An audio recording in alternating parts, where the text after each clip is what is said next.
ଯାହାର ଅନ୍ୟ ନାମ ହେଉଛି ପରିବାର ତୀର୍ଥ। ଯେଉଁଠି ପରିବାରର କିଛି ଅଶାନ୍ତି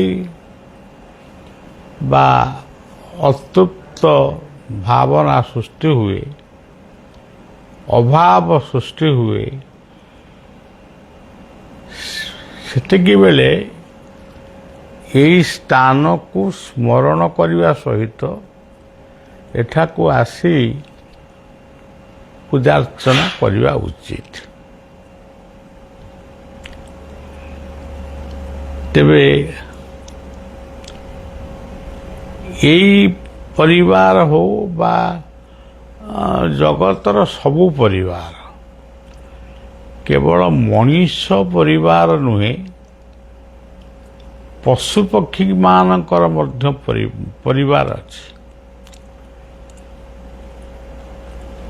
ତା ନହେଲେ ଗୋଟିଏ ପକ୍ଷୀ, ଛୋଟ ପକ୍ଷୀଟିଏ ଗୋଟିଏ ନୀଡ଼ ବା ଗୋଟିଏ ବସାରେ ବସିଛି, ଉଡ଼ି ପାରୁନାହିଁ, ଖାଦ୍ୟ ସଂଗ୍ରହ କରିପାରୁନାହିଁ,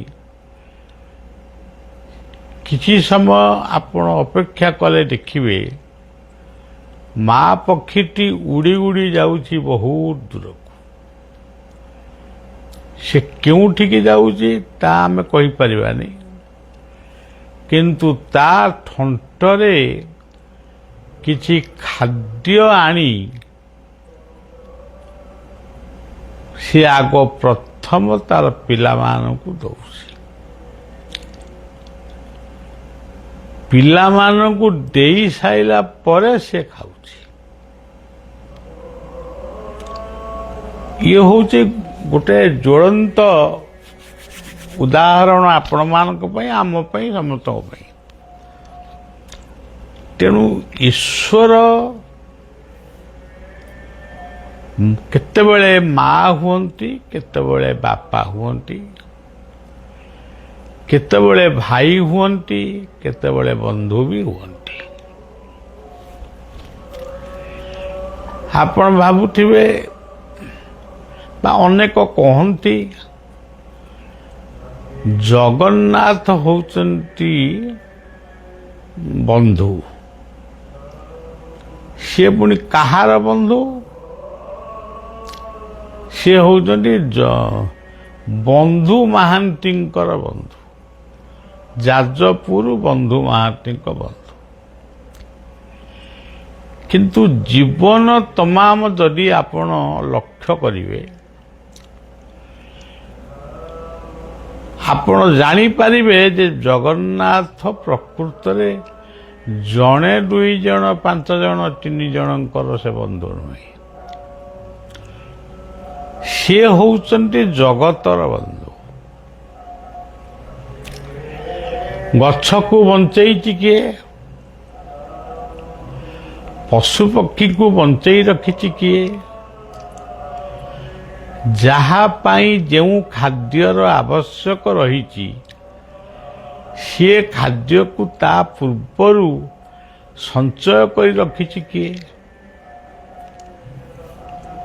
ଆପଣମାନେ ଗୋଟେ କଥା ଲକ୍ଷ୍ୟ କରିବେ, ବର୍ଷା ଆସୁଛି ଆମକୁ ଜଣାପଡ଼ୁନି, ହଠାତ୍ ଗୋଟେ ପିମ୍ପୁଡ଼ି ଧାଡ଼ି ଦେଖାଗଲା। ସେ ପିମ୍ପୁଡ଼ି ଧାଡ଼ିକି ଆପଣ ଲକ୍ଷ୍ୟ କରି ଦେଖିବେ, ସେ ପିମ୍ପୁଡ଼ି ଧାଡ଼ିରେ ଅନେକଙ୍କ ମୁହଁରେ କିଛି ନା କିଛି ଗୋଟେ ଆହାର ଅଛି। ସେ କ'ଣ ଆହାର ତାକୁ ଆମେ ଦେଖିନୁ, ଆହାର ଅଛି। ସେ ଚାଉଳଟିଏ ହଉ ଯାହା ହଉ, ସେ କ'ଣ କରୁଛି, ଇଏ ତା ପାଟିକି ଦେଉଛି, ସିଏ ତା ପାଟିକି ଦେଉଛି, ସିଏ ତା ପାଟିକି ଦେଉଛି। ସିଏ ଏମିତି ଦେଇ ନେଇ ସେ ମୂଳ ସ୍ଥାନରେ ପହଞ୍ଚୁଛି, ପୁଣି ସେ ଫେରି ଯାଉଛି, ପୁଣି ସେଇ କାମରେ ଲାଗିଛି। କାମଟି ସରିଗଲେ ପିମ୍ପୁଡ଼ି ସ୍ଥାନରେ ରହେ ଏବଂ ମଣିଷ ମଣିଷ ସ୍ଥାନରେ ରହେ। ତାହେଲେ ଆପଣ କୁହନ୍ତୁ ଯେ ଆମେ ଯେଉଁ କହୁଛୁ ମା ବାପା ଭାଇ ବନ୍ଧୁ, ଇଏ କ'ଣ ପ୍ରକୃତରେ ଇଏ କେତେ ଜଣଙ୍କ ପାଇଁ ଲେଖା ହେଇଛି? ଏହା କ'ଣ ସୁଦାମାଙ୍କ ପାଇଁ ଲେଖା ହେଇଛି ନା ବିଦୁରଙ୍କ ପାଇଁ ଲେଖା ହେଇଛି? ଧ୍ରୁବ ପ୍ରହ୍ଲାଦଙ୍କ ଭଳି ଭକ୍ତଙ୍କ ପାଇଁ ଲେଖା ହେଇଛି? ଦ୍ରୌପଦୀଙ୍କ ଭଳି ଲେଖା ହେଇଛି? ପ୍ରକୃତରେ ଏହା କାହାରି ପାଇଁ ଲେଖା ହେଇନି। ଯେଉଁଦିନ ସେ ମାତୃଗର୍ଭରେ ଆମକୁ ଆଖି ଦେଲେ ସେଦିନ ସେ ଗୋଟିଏ ବନ୍ଧୁ ହେଲେ। କାରଣ ଆମେ ଏଇ ଆଖିରେ ଜଗତକୁ ଦେଖିବୁ। ସେଇଭଳି ନାକ ଦେଲେ, ନାକ ଯଦି ଦେଇନଥାନ୍ତେ ଆମେ କ'ଣ ବଞ୍ଚିଥାନ୍ତୁ? ପାଟି ଦେଲେ, ପାଟି ଯଦି ନ ଦେଇଥାନ୍ତେ ଆମେ ଖାଇଥାନ୍ତୁ କିପରି? କାନ ଦେଲେ, କାନ ଯଦି ସେ ଦେଇନଥାନ୍ତେ ଆମେ ଶ୍ରବଣ କରିଥାନ୍ତୁ କେମିତି? ତାପରେ ଆପଣ ଦେଖିବେ ତାପରେ ହାତ ଦେଲେ। ଆପଣ ସାଇନ୍ସର ବିଜ୍ଞାନର ଗୋଟିଏ ଚିତ୍ର ଆପଣ ଦେଖନ୍ତୁ। ମୁଣ୍ଡଠାରୁ ଗୋଡ଼ ପାଦ ପର୍ଯ୍ୟନ୍ତ ଗୋଟେ ମଣିଷର ଚିତ୍ର ଆପଣ ଦେଖିବେ। ସେ ଚିତ୍ରରେ ଦେଖିବେ, ନିଶ୍ଚିତ ଭାବରେ ଦେଖିବେ, ଆମ ଦେହରେ ଯେତେ ଅଙ୍ଗ ପ୍ରତ୍ୟଙ୍ଗ ବା ଯାହା ଅଛି, ଲିଭର ଫିଭର ଯାହା ଅଛି, ସବୁର ଗୋଟେ ଗୋଟେ ପଏଣ୍ଟରେ ତାଙ୍କୁ ସବୁ ରଖାହେଇଛି। ମାନେ ଛୋଟ ଛୋଟ ପଏଣ୍ଟରେ ଯେଉଁମାନେ ପାଠ ପଢ଼ୁଛନ୍ତି ବା ପାଠ ପଢ଼ଉଛନ୍ତି ସେଇମାନେ ବୁଝେଇ ଦେଇପାରିବେ ଇଏ କ'ଣ, ସେ କ'ଣ, ସେ କ'ଣ, ସେ କ'ଣ। କିନ୍ତୁ ଏତିକି ବେଳେ ଆପଣ ଦେଖନ୍ତୁ ଗୋଟିଏ ଚିତ୍ର, ସେ ହେଉଛି ହାତର ଚିତ୍ର। ସେ ହାତଟା ସବୁଠାରୁ ଲମ୍ବା, ସେ ପାଦ ପର୍ଯ୍ୟନ୍ତ ବିସ୍ତୃତ ହେଇକି ରହିଛି। ତାହେଲେ ଏ କଥାରୁ ଆପଣ କ'ଣ ବୁଝିଲେ? ତେବେ ଯେଉଁଦିନ ଆପଣଙ୍କୁ ସେ ହାତ ଭଳି ଗୋଟିଏ ବନ୍ଧୁ ପ୍ରଦାନ କଲେ, ଏଇ ହାତ ବନ୍ଧୁ ଦ୍ୱାରା ଆମେ ଜୀବନରେ ଆମ ପାଇଁ, ଆମ ପରିବାର ପାଇଁ, ପରର ଉପକାର ପାଇଁ, ସମସ୍ତଙ୍କ ପାଇଁ ଆମେ କାମ କରୁଛୁ।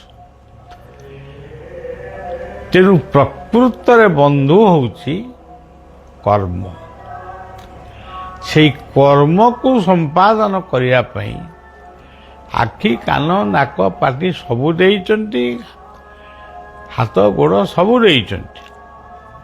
କିନ୍ତୁ ସର୍ବଶ୍ରେଷ୍ଠ ଅଙ୍ଗ ହେଲା ହାତ। ଏଇ ହାତକୁ ଯୋଡ଼ିଦେଲେ ଇଏ ହୁଏ ନମସ୍କାର ବା ଗୁରୁଜନଙ୍କୁ ମାନେ ପ୍ରଣାମ।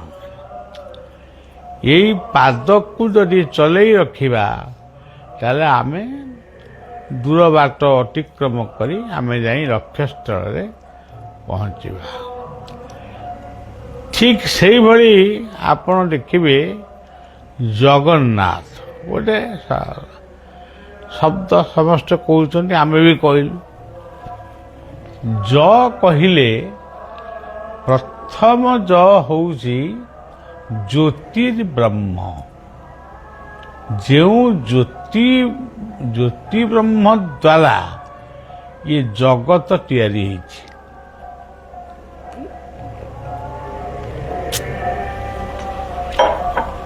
ସାଇନ୍ସ ମଧ୍ୟ କହୁଛି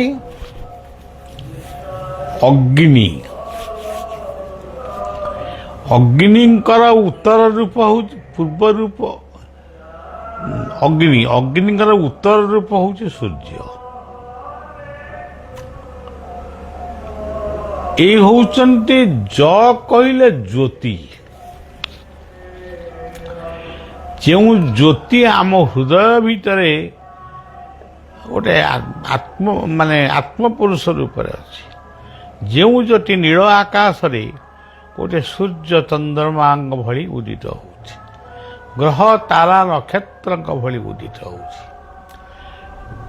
ଏଇ ହେଉଛନ୍ତି ଜ୍ୟୋତି। ଗ କହିଲେ ଗତି, ଇଏ ଗତି ହେଉଛି ଆମ କର୍ମର ପ୍ରତୀକ। ଏଇଟା ସଜାଡ଼ିଆ କଥା। କିନ୍ତୁ ଗତି ହେଉଛି ଆମେ ଏଠି ବଇଛୁ, ଆମେ କ'ଣ ଭାବୁଛୁ ଆମ ନାକରେ ନିଶ୍ୱାସ ଯାଉଛି କି ନା? ଆମେ ସେ ବିଷୟରେ ଜମା କିଛି ଭାବୁନୁ। ସେ ନିଶ୍ୱାସ ନାଁ ବି ଧରୁନୁ। କିନ୍ତୁ ଜନ୍ମଠାରୁ ମୃତ୍ୟୁ ପର୍ଯ୍ୟନ୍ତ ନିଶ୍ୱାସ ପ୍ରବାହିତ ରହୁଛି। ଜୀବନକୁ ଚଳେଇବା ପାଇଁ ଏଇ ଯେଉଁ ଗତିରେ ଭର୍ତ୍ତା ପ୍ରଭୁ ସାକି, ଏଇ ଯେଉଁ ନିଶ୍ୱାସ, ଇଏ ହେଉଛି ସର୍ବଶ୍ରେଷ୍ଠ ଗତି। ଡାହାଣ ପଟେ ଗଲେ ସେ ଗୋଟାଏ ଗତି, ବାଁ ପଟେ ଗଲେ ଆଉ ଗୋଟାଏ ପ୍ରକାର ଗତି। ତେଣୁ ଗ ହେଉଛି ଗତି, ନା ହେଉଛି ନାମର ପ୍ରତୀକ।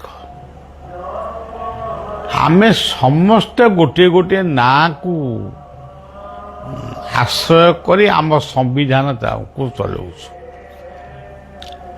ଆମ ତହସିଲରେ ଦେଖ, ବ୍ଲକରେ ଦେଖ, ଜିଲ୍ଲାରେ ଦେଖ, ଆମ ରାଜ୍ୟରେ ଦେଖ, ଯେଉଁଠି ଆପଣ ଦେଖିବେ ଆମ ନାମଟିକୁ ସେଠି ପ୍ରଥମେ ଦିଆଯାଏ।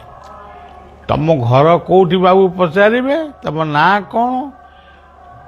ଆପଣ କୟା ତୀର୍ଥକୁ ଯିବେ, ସାଙ୍ଗେ ସାଙ୍ଗେ ସେ ଖାତା ଫାତା ଖେଳେଇକିରି ଆମକୁ ଜଣେଇଦେବେ ଆପଣଙ୍କ ଅଜା ଏଠିକି ଆଇଥିଲେ, ଆପଣଙ୍କ ବାପା ଏଠିକି ଆଇଥିଲେ। ତେଣୁ ଇଏ ଦୁନିଆରେ ନାମ ବ୍ୟତୀତ ଭଗବାନଙ୍କର ନାମ କରୁଛେ, ସେ ଅଲଗା ନୁହେଁ। ସିଏ ଶ୍ରେଷ୍ଠ କଥା, ତାକୁ ଆମେ ଏଠି କହୁନୁ। କିନ୍ତୁ ପ୍ରତ୍ୟେକଙ୍କର ଗୋଟିଏ ଗୋଟିଏ ନାମ ଅଛି। ନାମ ହିଁ ସୂର୍ଯ୍ୟ, ନାମ ହିଁ ଚନ୍ଦ୍ର, ନାମ ହିଁ ପବନ, ନାମ ହିଁ ଅଗ୍ନି, ନାମ ହିଁ ସମୁଦ୍ର, ଗଛ, ତରୁ, ତୃଣ, ଲତା, ଔଷଧ, ରୋଗ ସବୁ ହେଉଛି ନାମ। ନାମ ପରେ ଆଉ ଗୋଟିଏ ଶବ୍ଦ ଆସିଲା ଥ। ଥଟିକୁ ଯଦି ଆମେ ଥୟଟାକୁ ଯଦି ଆମେ ଅଥୟ କରିଦେବା, ଆମେ ଜୀବନରେ କିଛି କରିପାରିବାନି। ଆଜି ବହୁ ନୂଆ ନୂଆ ଜିନିଷ ଉଦ୍ଭାବନ ହେଇଛି, ନୂଆ ନୂଆ କଥା ଆଜି ପୃଥିବୀକି ଆସିଛି, ଆହୁରି ମଧ୍ୟ ଆସିବ। ଗବେଷଣା ତାପରେ ଗବେଷଣା ମଧ୍ୟ ଚାଲିଛି, ଆଉ ଚାଲିବ। ଏବଂ ପଦାର୍ଥ ବିଜ୍ଞାନକୁ ନେଇ ଏ ଜଗତ ଅନେକ କମନୀୟ ଦରକାରୀ ଦ୍ରବ୍ୟ ସେ ଆମକୁ ପ୍ରଦାନ କରିବ, ପୁରସ୍କାର ଦେବ, ମଣିଷକୁ ସେଇ ପୁରସ୍କାର ଦେବ। ତେଣୁ ପଦାର୍ଥ, ଜୀବନ ଏକ ପଦାର୍ଥ। ମୁଁ ବଇଛି ଗୋଟିଏ ପଦାର୍ଥରେ, ମୋ ଆଗରେ ଥୁଆ ହେଇଛି ଟେବୁଲଟି, ସେ ବି ଗୋଟିଏ ପଦାର୍ଥ। ଭାତ ପଦାର୍ଥ, ରୁଟି ପଦାର୍ଥ, ଇଏ ଯେଉଁ ଲୁଗା ପିନ୍ଧିଛୁ ସେ ବି ପଦାର୍ଥ। ପଦାର୍ଥ ବିହୀନ ବିଶ୍ୱ କୋଉଠି ଅଛି? ଆମ ଦେହରୁ ଯଦି ମଳି ବାହାରିଲା, ସେ ମଳିଟା ବି ମଧ୍ୟ ପଦାର୍ଥ। କେବଳ ବିଜୁଳିକୁ ପଦାର୍ଥ ବୋଲି କୁହାଯାଏ ନାହିଁ। ତେଣୁ ଏଇଭଳି ଭାବରେ ପ୍ରତ୍ୟେକ ଜିନିଷର ମୂଲ୍ୟବୋଧତାକୁ ବହୁମୂଲ୍ୟ କରି ଜୀବନକୁ ସରସ ସୁନ୍ଦର କର। ଜୀବନଠାରୁ ଶ୍ରେଷ୍ଠ ପଦାର୍ଥ ଏ ଜଗତରେ କିଛି ନାହିଁ। ତେଣୁ ଯେଉଁମାନେ ଜୀବନକୁ ଅଣହେଳା କରି ଜୀବନକୁ ଉପଭୋଗ କରି ନିଜକୁ ନଷ୍ଟ କରୁଛନ୍ତି, ଅନ୍ୟକୁ ନଷ୍ଟ କରାଉଛନ୍ତି, ସେଇମାନେ ହେଉଛନ୍ତି ଏ ସଂସାରର ଗୋଟିଏ ଗୋଟିଏ ରାକ୍ଷାସ। ରାକ୍ଷାସ କି ରାକ୍ଷାସ ମୁଁ ମଦ ପିଉଛି, ଆସ ମୋ ସାଙ୍ଗେ ତମେ ପିଅ। ମୁଁ ଗଞ୍ଜେଇ ଖାଉଛି, ଆସ ମୋ ସାଙ୍ଗେ ତୁମେ ଗଞ୍ଜେଇ ଖାଅ। ପୁଣି ସେ ଗଞ୍ଜେଇକି ଠାକୁରଙ୍କୁ ଅର୍ପଣ କରି ଖାଉଛନ୍ତି, ଇଏ ଆହୁରି ଖରାପ କଥା। ତେଣୁ ଯେତେ ବଦଭ୍ୟାସ, ଚୋରି, ନାରୀ, ମିଥ୍ୟା, କୃପଣତା, ଆଳସ୍ୟତା, ଏଇଭଳି ଯେତେ ଦୁର୍ଗୁଣ ଆମ ଭିତରେ ବାସ କରୁଛି, ଇଏ ସବୁ ହେଉଛି ରାକ୍ଷାସର ଗୁଣ। ତେଣୁ ଯେଉଁଠି ଥୟ ନାହିଁ, ଯେଉଁଠି ଅଥୟ ଅଛି, ସେଠି ଅଭୟ ଅଛି। ଯେଉଁଠି ଥୟ ଅଛି, ସେଠି ଭୟର ଲେଶ ମାତ୍ର ନାହିଁ। ତାର ଭୟ ନାହିଁ ମାନେ ସେ ଦୁନିଆରେ କିଛି ତାର କୌଣସି କଥା ଅଭାବ ପଡ଼ିବ ନାହିଁ। ତେଣୁ ଅଭାବେ ସ୍ୱଭାବ ନଷ୍ଟ ବୋଲି ବହୁ ପୂର୍ବରୁ କୁହାଯାଇଛି। ତେଣୁ ସମସ୍ତେ ସେଇ ପଦାର୍ଥ ବିଜ୍ଞାନକୁ ନେଇ ତାରି ଭିତରୁ ତମେ ଈଶ୍ୱରଙ୍କର ସତ୍ତା ଖୋଜ।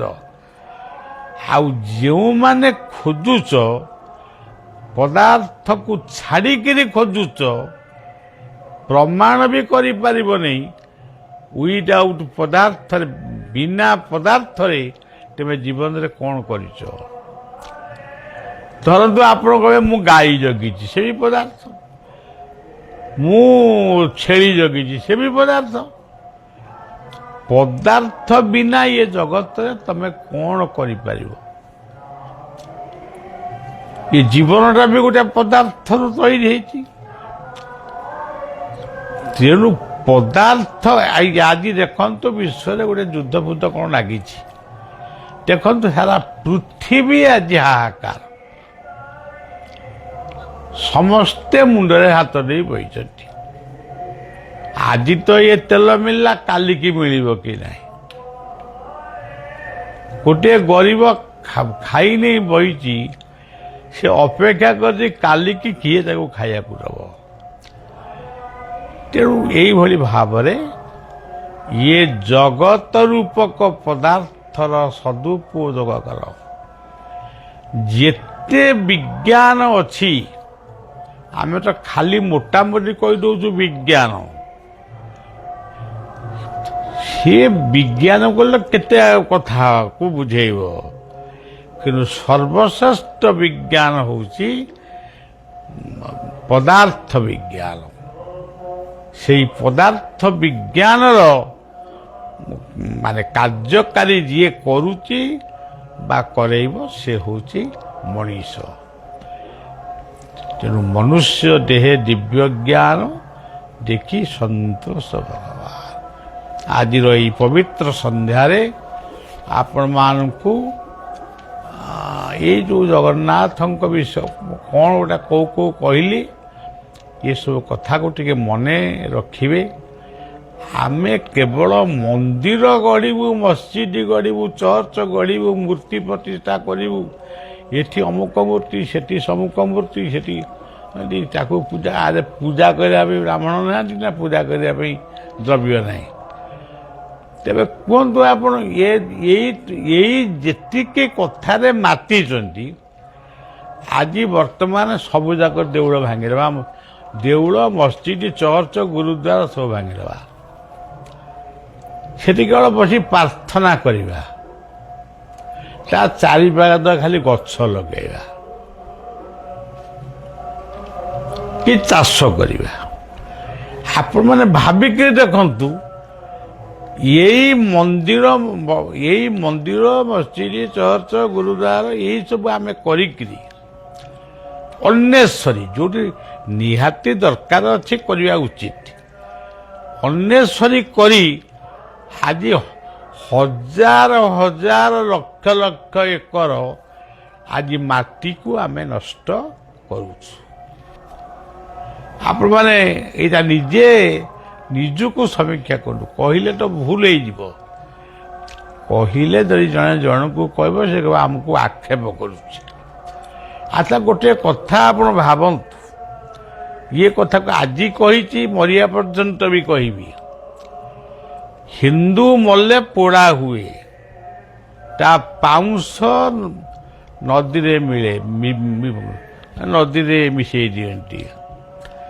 ତା ଭିତରେ 12ଟି ଗୁଣ ଥାଏ, ସିଏ ନଷ୍ଟ ହବନି। ସିଏ ପାଣି ଭିତରେ ମିଶିକିରି ରହିଲା। ପୁଣି ମଣିଷ ଯେତେବେଳେ ସେ ପାଣିକି ବ୍ୟବହାର କରିବ ସେ ଶକ୍ତିଟାକୁ ସେ ପାଇବ। ଆଚ୍ଛା ଏ କଥାଟିକି ପରେ ଆପଣ ଦେଖନ୍ତୁ, ବହୁ ଜାଗାରେ ବହୁ ଧର୍ମରେ ପୋତା ହେବେ, ତା ନାଁ ହେବ କବର। ଆଜି ଭାରତ ବର୍ଷ ଖାଲି ନୁହେଁ, ସମଗ୍ର ପୃଥିବୀଟାକୁ ଆପଣ ବୁଲି ଆସନ୍ତୁ, କେତେ ଲକ୍ଷ ଏକର ମୃତ୍ତିକା ଆଜି ଅବକ୍ଷୟ ହେଉଛି। ସେଇ ମୃତ୍ତିକା ପାଖରେ ଯଦି ଆମେ ଗଛଟିଏ ବି ଲଗାନ୍ତୁ, ତାହେଲେ ସେ ଗଛ ଆମକୁ ବଞ୍ଚିବା ପାଇଁ ରାହା ଦିଅନ୍ତା। ଆମେ କବର କରିବୁ କିନ୍ତୁ ଗଛ ଲଗେଇବୁନି। ଏଇ ହେଉଛି ଆମର ସ୍ୱଭାବ। ତେଣୁ ଏଇ ହେଉଛି ଆମର ଅସଦୁପଯୋଗ କାର୍ଯ୍ୟ। ପ୍ରକୃତରେ ସିଏ ପୋଡ଼ାରେ ନାହିଁ କି କବରରେ ନାହିଁ କି ସମାଧିରେ ନାହିଁ କି କୋଉଠି ନାହିଁ, ସିଏ ଅଛି ଏଇ ପଞ୍ଚମହାଭୂତରେ ଅବ୍ୟକ୍ତ ଜିନି ଭୂତାନି ବ୍ୟକ୍ତ ମଦାନି। ତେଣୁ ଧର୍ମଯାଜକ ମାନେ ଆଉ ଥରେ ବିଚାର କରିବା ଦରକାର, ଚର୍ଚ୍ଚା କରିବା ଦରକାର। କବର ରହିବ, ତା ସହିତ ଗଛ ବି ରହିବ। ଗଛ ରହିଲେ ସେଠି ପକ୍ଷୀ ରହିବେ, ସେଠି ମଣିଷ ପାଇଁ କି ପଶୁ ପକ୍ଷୀଙ୍କ ପାଇଁ ଫଳମୂଳ ଇତ୍ୟାଦି ସବୁ ରହିବ। ଆଜିର କଥା ଏଇଠି ରଖୁଛି। ଜୟ ଗୁରୁ, ଜୟ ଜଗନ୍ନାଥ।